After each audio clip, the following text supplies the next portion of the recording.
Welcome to Managing Uncertainty, a podcast series from the experts at Bryghtpath discussing global risk, business continuity, and crisis management. Will you be ready to lead your organization through its critical moment? It's 2018. 2018. Happy New Year. Happy New Year. Welcome back to the Managing Uncertainty podcast. We're excited to be back in the new year here. We are. We actually didn't record any podcasts for the last 3 weeks of the year. I think we recorded 4 or 5, like that first week of December, and we used those throughout the month. So this is really our first time back in the studio here at our offices for a month or so. It's good. Much like many, it gave us a chance to enjoy the holidays. It did. So in this episode, we're going to talk about our view of the top risks of 2018. I think we're going to kind of run the gamut here from things that many of you are probably thinking about, some things that we've talked about before, and then some things that maybe you're not thinking about that are going to have an impact on you in some way in terms of the global economy, because that does impact you locally, or foreign affairs and national security issues, which will also impact you in ways that you're probably not thinking about today. So the first risk on our list of 12 risks that we're going to talk about today is the rise of China. And I think we hear a lot about this. I don't think people really understand the impact of what's going on. But under the current leadership, China has really taken a different approach to geopolitical affairs and international relations than they have before. And what we're seeing now with China is really they appear to have started to cooperate with a number of international institutions where before they really kind of set themselves aside and didn't do any sort of cooperation like this. Yeah, they really isolated themselves as far as international trade, discussions, things like that. And what's interesting about that is that was really a role the United States has played historically.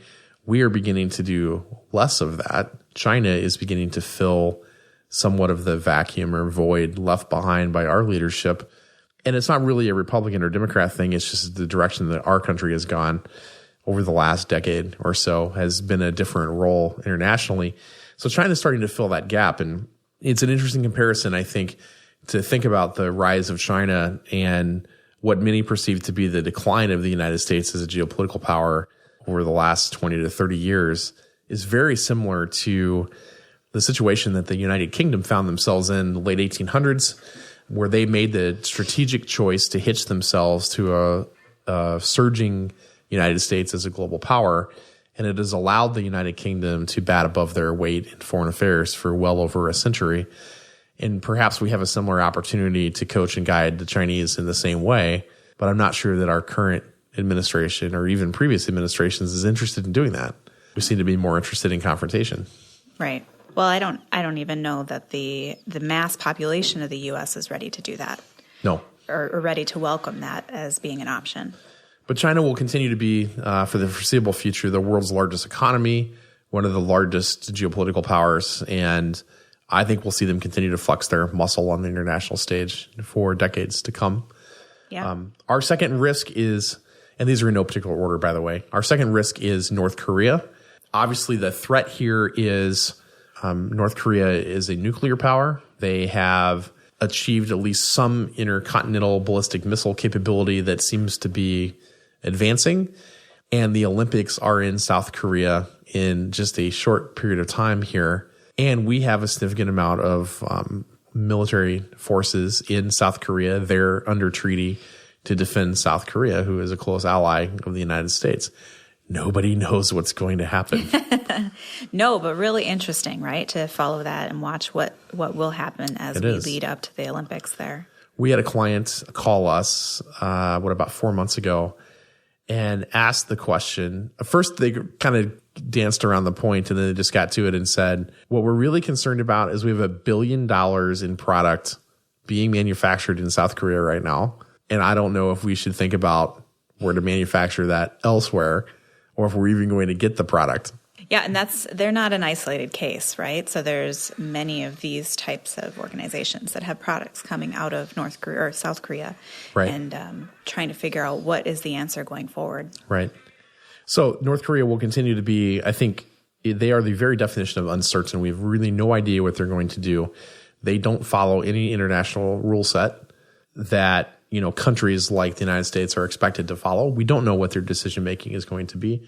There's an awful lot of saber rattling that's gone on, and any type of military conflict would just be enormously damaging, not just in terms of life, but on the global economy as a whole. Very much so. Our third risk is really a risk to business, and it is about the impact of technology on how we operate. And this is really about the rise of three specific technologies, and that's automation, robotics, and artificial intelligence. That we are seeing these as kind of the next hurdle that businesses are going to be faced with, that what you do today manually is going to be done in the near future, and in some cases already is, being done by systems that are robotic or automated or that are utilizing artificial intelligence. Yep. And we're seeing that already come out with cars, with helicopters, with obviously UAS, but things like that where there's a lot of experimentation going on right now, and I think it's just going to continue. Mm-hmm. We see that with Amazon's Alexa, with Apple's Siri, with Google Home, and with these other products that are beginning to use. We think of it as voice recognition, but what's really happening here is artificial intelligence processing going on behind the scenes and making that happen. And I think this is going to have a huge impact on jobs in a way that people don't expect today. If your job is something that you can be replaced by software, that's probably going to happen in the next decade. Yep. And we've seen it happen in the past before. We have. So it'll be interesting to see how this evolves and how it continues to affect us. Mm-hmm. Fourth on our risk, and this is really for U.S.-centric companies, but is Mexico. The risk here is not about illegal immigration or people crossing the border. The risk here is strategic, and it is about the desire of the United States to renegotiate the North American Free Trade Agreement, or NAFTA, will undoubtedly have an impact on trade and on the price of goods and on the free flow of goods between the U.S. and Canada and Mexico. This is all complicated by the fact that Mexico will have a presidential election in July, and that could alter the United States' relationship and the tenor and tone of these negotiations. Right, which has already... It's already happened. Happened, yes. Number 5 on our risk is Iran. I'm sure most of you are not dealing with Iran in terms of working with vendors or sourcing product from there or visiting Iran for tourism purposes. But Iran, particularly over the last few weeks, has been the site of kind of democracy-driven protests against the ruling regime that's in place and their form of government, which is very non-democratic and highly theocratic in nature. And the risk here is not so much about the impact on companies that might be doing business in Iran, because that's not happening. It's really about Iran's place in the Middle East and how this impacts neighboring countries. And the kind of general state of conflict going on throughout the Arab world. Iran is in the middle of a lot of that. In fact, Iran has instigated or been involved in driving a lot of that, particularly with Iraq and others there. And I think we talked before the podcast, I think we're both fairly pessimistic about the protest situation there. Yeah. I mean, in the course of history and what we've seen with protests is generally the outcome is not necessarily favorable of the protesters, right, or to the cause. They don't usually get what it is that they are hoping to get out of it. Right. We're both fans of Stephen A. Cook, who is a fellow at the Council on Foreign Relations in D.C. Yes, recently got to see him talk. Got to see him talk at the University of Minnesota's Humphrey School. And Dr. Cook has a great book called False Dawn about this rise of protests and democracy in the Middle East and North Africa. Mm-hmm. And I can't remember the money quote that you gave me this morning, but there was no pot of gold at the end of the protester rainbow. Yeah, something along those lines. That was quoted from Stephen Cook, but maybe not exactly the way he said it, but something like that. And it really rang true to what we've seen in protests throughout history, but specifically in the Middle East. Right. There's a theory, and I believe in this theory to some extent. I don't think this means that if you pair this with Cook, I don't think this is optimistic at all. But Thomas P.M. Barnett, who wrote the book The Pentagon's New Map, really talked about the change in the Middle East and elsewhere where you have isolated economies and countries, and Myanmar and Haiti were examples of this. That connectedness with the outside world drives the kind of protests and pro-democracy behavior because people start to understand that there is a life beyond the form of government and the regime in which they live under. Mm-hmm. And I've seen that cited, this connectedness to the outside world through satellite television, through mobile phones, through the internet, as being kind of a catalyst for some of these protests. But it still doesn't make me optimistic that they're going to be successful in the long run. It will require other change to happen. Right. Number 6 on our list is protectionism in trade. Again, this is more of a U.S.-centric issue, but it will have global economic impact. Current administration, President Trump's administration, has said in numerous ways that they wish to pursue essentially a trade war, that they're interested in pursuing tariffs on certain products coming into the United States. And I don't think there's any way to talk about that without realizing that those tariffs are going to be reciprocated in some way, shape, or form. Mm-hmm. We were talking about tariffs on foreign steel, particularly Chinese steel, which is much cheaper than steel manufactured in the United States. But if you put big tariffs on that, the Chinese will find a way to reciprocate. It might not be on steel, but they'll find another issue, televisions, Apple products that are manufactured there, and they will make them more expensive in retaliation. So it's at risk. So we'll see where that goes, what happens there. Mm-hmm. Number 7 on our risk is Brexit in the United Kingdom. This has been a multi-year battle now across 2 prime ministers following the referendum about the UK leaving the European Union. Yes. Their negotiations are ongoing, but this has been a really difficult thing to work through for the British government. It brought down the previous prime minister, who was, of course, opposed to Brexit, lost, I think, did the smart and honorable thing and resigned. Mm-hmm. And now Theresa May, who is his successor, is leading the Conservative Party as prime minister and is really struggling from a leadership standpoint to get through the Brexit negotiations and bringing this to a close. She called an election, a snap election, didn't pick up the seats that they thought they were going to get. She thought they were in a good position, turned out to have read the electorate wrong. Probably isn't going to make it as prime minister, given what we're seeing over there in terms of politics. She's going to get toppled by her own party in sometime this year if things don't improve. Right. Number 8 on our list is the sexual harassment scandals of 2017 and how they will continue to play into 2018. Definitely not a risk that's going away. No, we did a whole podcast geared on this topic alone, where we talked a lot through what that risk looks like for organizations, corporations, things like that. Mm-hmm. So we won't go in a lot of detail there, except to say that the tolerance for this kind of behavior is at, I think, an all-time low. Mm-hmm. I think accountability for this behavior is high and getting higher. And I don't really think there's been the impact in the business community yet that we're going to see down the road. No. I'm still seeing this ripple through entertainment and news, but I think there'll be more about company scandals that we'll learn over time. Yep, I agree. Number 9 is on our risk of top threats is the failure to deal with the lessons of the 2017 hurricane season. Mm-hmm. This is huge. So there was a number of lessons that came out of the hurricane season last year, 3 major hurricanes, the most difficult hurricane season, biggest hurricane season in a very long time in the U.S. And we're still dealing with the aftermath of this in the U.S. Virgin Islands and Puerto Rico, where we still don't have 100% power restoration and water restoration. But there's a number of lessons that came out of this. We're going to talk about these on an upcoming webinar later this month. But the real risk out of all of this is not that I don't think of the risk is that, hey, we're going to have another really bad hurricane season. Statistically, we will. We know at some point. At some point we're going to. Yeah. But to us, the real risk is that in the month or so following the hurricane season wrapping up, lots of companies wanted to do a lot to address the issues, like not having a good crisis management process, not having good communication, not having the logistics and supply contracts in place to deal with things, not knowing how to account for your team. Not having good plans. Yeah. These are all things that need to be addressed. And if they're not addressed, well, that's the real risk. Right. The real risk is I've decided not to deal with these things thinking that, hey, this isn't going to happen again, but it is going to happen again. And it might not be a hurricane. It could be another issue. Right. Yeah.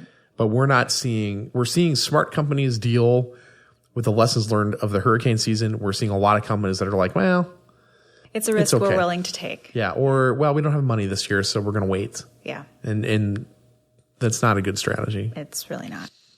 Number 10 on our list is just the uncertainty of the world today And we were speaking prior to the podcast, but, a lot of the recaps of 2017 going into 2018, particularly here in the United States, were around this, God, 2018 is just going to be a mess and a disaster. It's going to be so difficult. I don't think we feel that way. No. But there is more, it feels like there's more uncertainty and more potential for disruption than before.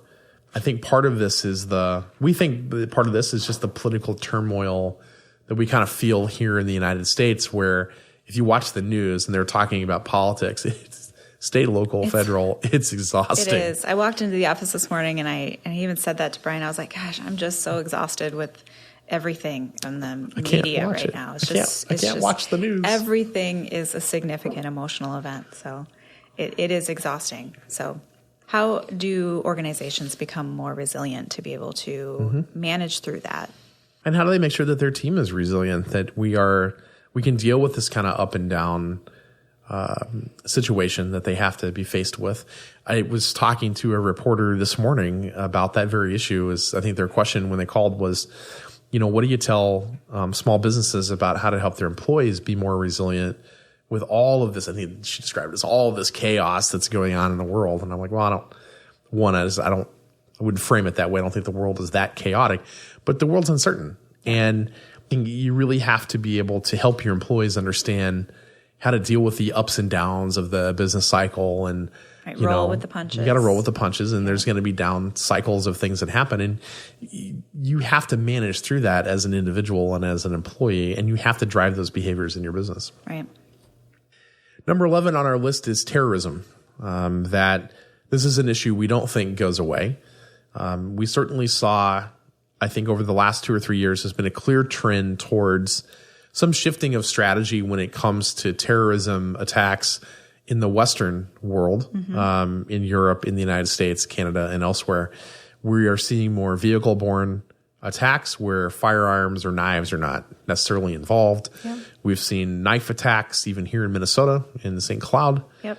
And then we continue to see I hate to use the phrase lone wolf because it's so overused, but we see this, individual who might be motivated or radicalized for some purpose, who then plans and executes an attack on their own without any kind of command or control structure.